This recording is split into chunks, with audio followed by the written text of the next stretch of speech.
Halo dan selamat datang kembali di Weekly Crime Stories, saluran terpercaya untuk kisah-kisah kriminal yang mencengangkan dan drama pengadilan yang mendebarkan.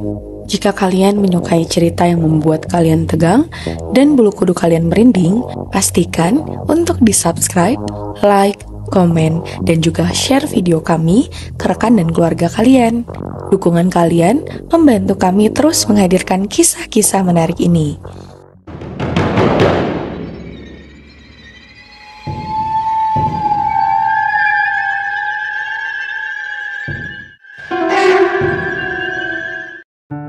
Sekarang, mari kita bahas kasus akibat toxic relationship yang berujung tragis.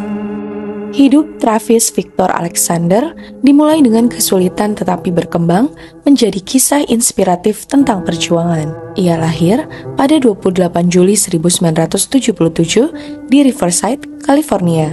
Travis yang tumbuh di keluarga yang kacau penuh ketidakstabilan.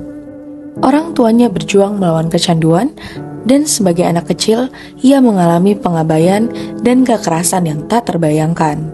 Pada usia 8 tahun, Travis diasuh oleh kakek dan neneknya yang menjadi titik balik yang memberinya kesempatan kedua.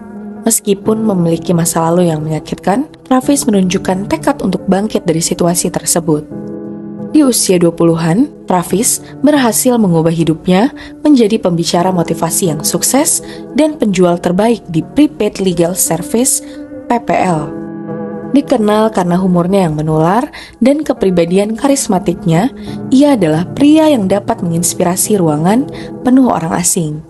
Teman-temannya mengagumi ketegarannya, menggambarkannya sebagai cahaya positif. Namun, di balik eksteriornya yang ceria, Travis merindukan hubungan yang bermakna, yaitu seorang untuk berbagi perjalanan dan imannya. Jodi Ann Arias tampaknya pada pandangan pertama adalah pasangan sempurna untuk Travis. Ia lahir pada 9 Juli 1980 di Salinas, California. Jodi yang tumbuh dalam keluarga sederhana dengan mimpi menjadi fotografer profesional. Meskipun memiliki bakat seni dan kecantikan yang memikat, hidup Jodi penuh dengan ketidakstabilan. Ia putus sekolah di kelas 11 dan menghabiskan bertahun-tahun berpindah-pindah pekerjaan, berjuang untuk menemukan tujuan hidupnya. Ketika Jodi bertemu Travis di konferensi PPL di Las Vegas pada September 2006, percikan langsung muncul. Travis terpikat oleh pesonanya, sementara Jodi tertarik pada kepercayaan diri dan imannya. Untuk membuktikan pengabdiannya, ia pun berpindah keyakinan ke Gereja Yesus Kristus dari orang-orang suci zaman akhir dengan Travis sendiri yang membaptisnya pada November 2006. Hubungan mereka yang cepat berkembang ini tampak sempurna di permukaan, tetapi retakan segera muncul di balik fasad tersebut. Hubungan Travis dan Jodi adalah campuran penuh gairah dan kontrol. Teman-teman Travis makin merasa tidak nyaman mencatat perilaku obsesif Jodi. Ia memantau akun media sosialnya, sering menginterogasinya tentang wanita lain, dan bahkan pindah di Mesa, Arizona untuk lebih dekat dengannya. Travis akhirnya terpecah antara ketertarikannya pada Jodi dan kekhawatirannya terhadap sifat posesifnya, mengungkapkan kepada teman-temannya bahwa ia merasa terjebak. Meskipun hubungan mereka penuh gejolak, pasangan ini melanjutkan hubungan jarak jauh ketika Jodi pindah kembali ke Eureka, California pada April 2008. Mereka pun bertukar pesan genit dan bahkan melakukan sexting. Menjaga hubungan mereka tetap hidup dan siklus toksik ketertarikan dan manipulasi. Teman-teman pun menggambarkan hubungan mereka sebagai sangat kacau dengan Jodi menolak membiarkan Travis melanjutkan hidup. Kekhawatiran Travis akhirnya berkembang menjadi ketakutan. Ia pun memberitahu teman-temannya bahwa Jodi pernah merusak ban mobilnya dan memata-matainya. Pernah, ia bahkan mengatakan kepada seorang teman. Ia pun berkata, "Jodi adalah hal terburuk yang pernah terjadi padaku." Namun, karena alasan yang membingungkan orang-orang di sekitarnya, ia tidak dapat sepenuhnya memutuskan hubungan dengannya. Pada 4 Juni 2008, Travis Alexander dibunuh secara brutal di rumahnya di Mesa. Kejahatannya sangat kejam, dengan 27 luka tusukan, leher yang digorok, dan luka tembak di kepala.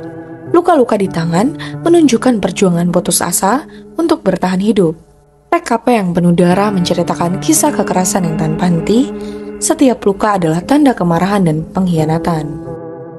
Malam itu, Travis melewatkan panggilan konferensi penting yang menimbulkan kekhawatiran di kalangan teman-temannya. Beberapa hari berlalu dan teman serumahnya mengira ia sedang pergi, tidak menyadari ada sesuatu yang salah. Pada 9 Juni, teman-temannya yang khawatir memasuki kamar tidur Travis yang terkunci dan menemukan pemandangan yang sangat mengerikan. Darah yang menodai lorong menuju kamar mandi utama, tempat mereka menemukan tubuh Travis yang tak bernyawa tergeletak di kamar mandi. Penemuan ini pun mengejutkan lingkaran dekat Travis.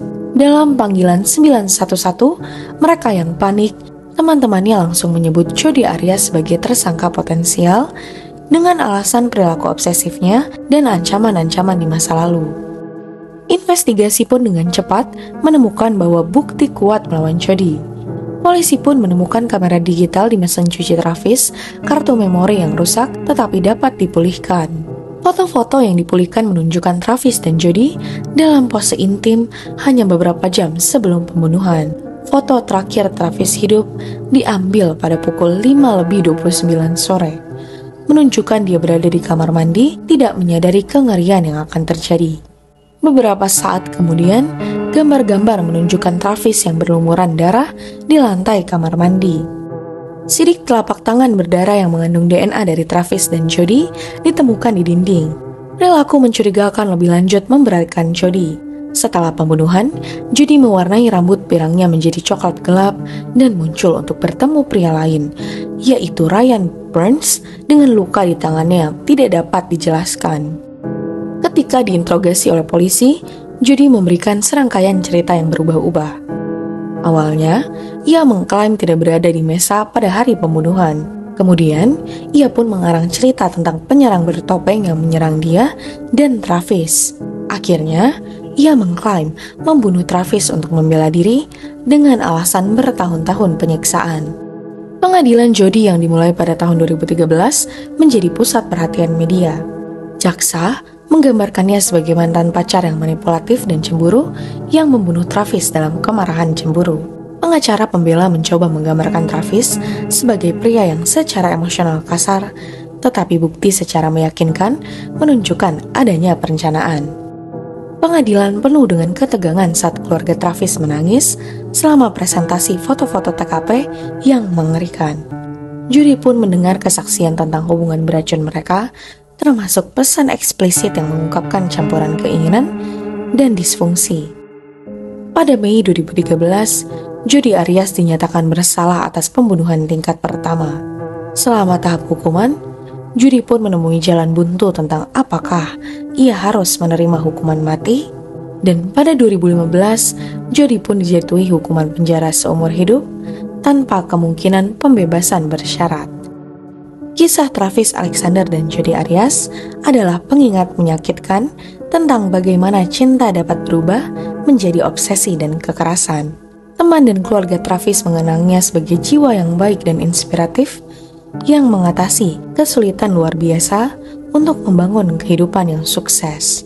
Kematian tragisnya merampas dunia dari potensinya dan meninggalkan kekosongan di hati mereka yang mencintainya. Sementara itu, nama Jodi Arias menjadi identik dengan pengkhianatan dan kebrutalan. Dari luar, ia tampak sebagai pasangan yang sempurna.